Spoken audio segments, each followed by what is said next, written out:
Last minute shakeup at 5:30 a.m., laundry situation not good. And when your focus is on helping your clients, it's easy to forget about yourself. But NASM knows trainers. Morning, Ryan. It's okay. And staying in front of the day isn't always as Thanks, simple Ryan. as 1, What's 2, up? 3. So when the unexpected has you pressing pause, What's the latest on creatine? I'm going to get back to you on that. let NASM1 help you press play. Visit NASM.org to sign up for a membership today.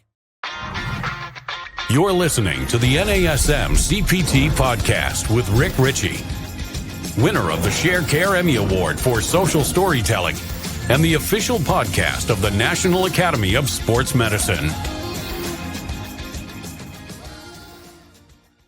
Hey, y'all, and welcome to the NASM-CPT Podcast. My name is Richey, and today we're going to talk about resistance training variables to develop muscle. You want to put on some muscle? You want to build some muscle? You want to put on some size? Me too. Yeah. So we're going to talk about this, but we're not going to be talking about the dietary variables that go into it. So we're not going to talk about the protein intake, nutrient timing, creatine. Are you taking your hydroxybutyrol? What is that? I can't remember what it's called. I had a conversation about it the other day. We're not talking about anything that you ingest. We're talking about exercise or resistance training variables. And I think it's important to talk about because there are some basics that we need to get right. And the basics are this. We're going to talk about sets and reps, tempo, rest. We're going to talk about reps and reserve and range of motion. But one of the things that I think we need to also discuss in this is that soreness is not necessarily a good indicator of whether or not you are going to build muscle. Now, it is the tension within the muscle, and it is that tension generally through a full range of motion that stimulates this process of building muscle. Now, in the process of doing this, you may get sore, but the mechanisms for soreness and the mechanisms for increasing muscular development are different. They're different things. Now, we can make both of them happen because of doing the same thing, which is resistance training. But soreness is not an indicator of whether or not you are going to build muscle. You can build muscle and not necessarily be sore. In fact, there are a lot of people who've been lifting for a very long time that have a real hard time getting sore, but they continue to go through additional protein synthesis, building muscle, and putting on hypertrophy. Well, this is what we're going to talk about today. What are the basics behind what you need to do in order to exercise and build muscle? And here's the thing. Also, people want this caveat, and they're going to look at so many things that go into it, and we're just going to highlight the basics of it today. And the truth of the matter is there are other ways to do it. Now I'm going to talk about set range and rep range, and these are general versions of this, and I'll tell you why we're using them. And the set range is, we'll just go ahead and say it's going to be 3 to 6 sets during your workout. So 3 to 6 sets of whatever body part that you're working. You go 3 to 6 sets, and we're going to go 6 to 12 repetitions. Now, there's a lot of research. Rick, there's research out there that says you can do 50 repetitions. You can do 50 reps and build muscle. You can. That is true. And you can do fewer reps and build muscle. But the fact of the matter is that if you're doing 50 reps, that process of building muscle, it needs the tension, but it also needs the anaerobic part of it. Needs to have kind of building that sense of a burn, the sense of tension, not necessarily burn, but you're working through it, and you're starting to get this feeling that you're building your muscle. And if you're not getting that feeling, not building your muscle, but you're getting fatigued, you're not going to get that until you're in rep 35 or 40, 45 if you're doing a 50 rep max. So in terms of hypertrophy, the first 35 repetitions didn't really matter that much. It's those repetitions towards the end that are pushing you, and you don't have to go all the way until you cannot lift anymore. That's another fallacy. So we're going to look at this rep range of 6 to 12 as a general rule. Now, can you do fewer? Yes, you can do fewer repetitions, but you're going to need to add a lot more sets in there in order to get the volume, in order to get the size. And you may not have a problem with that, but you can also do much more repetitions. But you do more repetitions, you're going to need probably fewer sets, but you're also got that window of the last few reps that matter. And so all of the stuff that you did before is just the slow burn, fatiguing process to get to those reps that will actually lead to that hypertrophic response. So 6 to 12 is a pretty decent range where you're not lifting for too long. You are getting an incredible amount of time under tension, but we also want to look at what is your tempo. Now, there's some research out there. There's not much when it comes to tempo. And so I think that's just important to point out that what we find is generally we see tempo as written out as, you might see 2020. And so what that would be is the first number in there is the eccentric number. And then the second number is the isometric transition number. The third number is the concentric number. And the next number, the last number, is the isometric or transition number. So if I'm starting off in a squat, I would lower down for 2 in this 2020 tempo. I would pause for 0. I would come up for 2 seconds. And then there would be 0 seconds of transition time at the top. So it's just down 2, up 2. Now you can change that, and you'd want to write these out. What is my tempo? And you might say, I want a 3-1-1 variable. So down for 3, pause at the bottom for 1, and kind of explosively almost coming up for 1. And so we look at these tempos and we find that that 2020 moderate tempo, moderate speed does you pretty good. Anything over about 10 seconds is not going to do you any favors when it comes to hypertrophy. So I'd keep those repetition tempos not necessarily fast, but also I wouldn't necessarily try to draw them out too long either. The next one we're going to look at is, because we look at sets, so 3 to 6 sets of working out, 6 to 12 repetitions, and this is during a single workout. So 3 to 6 sets of 6 to 12 repetitions for any particular body part that you're working, a moderate tempo, and then your time. So we're looking at the amount of rest that you have. And the rest we're going to say is, well, NASM says 0 to 60 seconds, but that's because the 0 would be if you're doing hypertrophy training in circuit.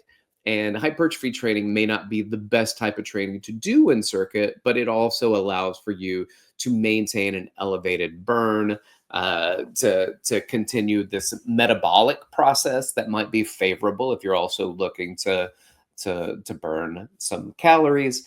But I like it when I have people do the work, then I just, let's do our lifts and then take a break. Let's do our lifts and then take a break, because I want them to recover from those lifts a little bit. Well, how long do we give them to recover from the lifts? Well, I'm going to tell you after this.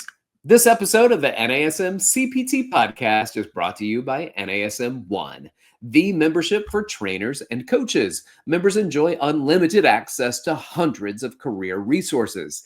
Get the Edge app to schedule and program clients. Enjoy half off all certifications and specializations, access to free CEUs, and more.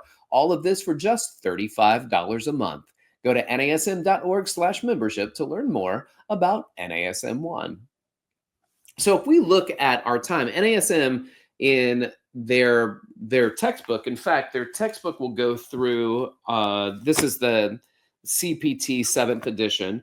Page 706 goes through the variables for muscular development training. Now, NASM, when they go into muscular development, they always go into supersets. Now, you don't have to do supersets, But supersets are a nice thing because it is a marriage between this hypertrophy style workout, this muscular development workout, and you're supersetting some of the exercises that you've done previously during that strength endurance workout. Now, all of them are limited to 6 to 12 reps, 3 to 6 sets of supersets. So if you look at that in all, we're actually doing double that because you're doing a superset. But that's a multiple opportunities to take you towards those end repetition ranges. Now, this says 60 seconds between a superset. And I will say this, 60 seconds does seem to be favorable, but there's also research out there that shows up to 2 minutes might be a really good window. That 60 seconds to 2 minutes is a really good rest window if you're looking to build muscle. So give yourself some time to replenish. What we do is we when we work out, we break down that ATP, the currency that our body uses to produce force. And we break down the ATP into ADP, adenosine triphosphate, 3 phosphates. We tear off a phosphate, produces energy. Now we have diphosphate. This is why a lot of people will supplement creatine phosphate, because it'll pull that phosphate off the creatine, throw it back onto the ADP and turn into ATP so you can be more ready to lift. So maybe lifting more repetitions, lifting a little bit longer, maybe lifting a little bit heavier, getting a few more reps out. So that's why that creatine phosphate has become really a great product or a great supplement that people have used. But we're looking here at the resistance training variables. So I'm going to say resting for 1 to 2 minutes in between your sets. It's probably really good, kind of an optimal window for muscular hypertrophy. Now, here's another thing that we get a lot is that people will push all the way until they can't lift anymore. And what we're finding out is that you don't have to do that. Your 10 rep max means you can't lift an 11th repetition. But what we're finding out is that your 10 rep max, if you're going for that, it's probably not going to benefit you as much as leaving a few reps in reserve or a few reps left in the tank. So maybe doing your 12 rep max numbers for 10 reps. Why? Why? Well, first of all, when you can't lift anymore, you significantly deplete that ATP. And so we need to have more time to build back up if that's the case. But once you get into fatigue, it's not just physiological fatigue. There's neural fatigue that takes place as well. And if you want to stimulate the muscle more towards growth, then you've got to be able to get those sets and those reps in, which means sometimes you need to keep those repetitions in reserve. You can do 12 reps with your 10 rep number and then take your break and do that weight again. Yes, you've got a couple of reps in reserve, but that's going to probably most likely do you favors. Now, the other thing I hear a lot too is working into a stretch. And I think there's some validity in that. We see some research that shows that working the muscle through a full range of motion is beneficial. Working the muscle eccentrically, so paying attention to that, which a lot of times we get to the tempo portion of it and we just give up on the eccentric and we'll focus a lot on the concentric. And I think that if we could modify that, where we're not just talking about lifting weights, but we're also talking about what is our tempo when we lower weight, then we can find great significance when it comes to building muscle or creating that muscular development. There are a lot of people that maybe not even drop the weights, but they don't decelerate the weight very well. And you're stealing from your muscular growth if all you're doing is focusing on the lift, but you don't focus on the lowering portion as well.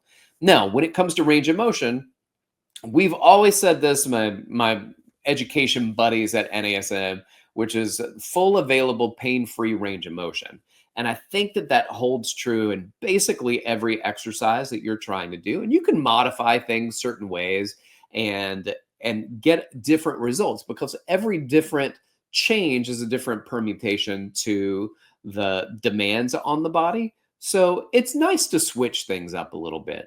But working through the range of motion might not be anything better than that. So what is your full available pain-free range of motion? Because I've got a range of motion when I do my squats, and on my left leg, it's a lot more than my right leg. So my lunges look different on my right leg, but when I do squats, I only let my left leg go down as far as my right leg is going to let me. And we go through that range of motion because if I go too deep, then my knee just don't bend that much and there's some pain associated with it. So I do the range of motion I can do.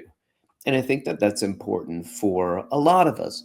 Do what you can, not what you can't. And there are a lot of people out there trying to do weight they can't do, ranges of motion they can't do. Do what you can. Work through it, build up to whatever you need to build up to.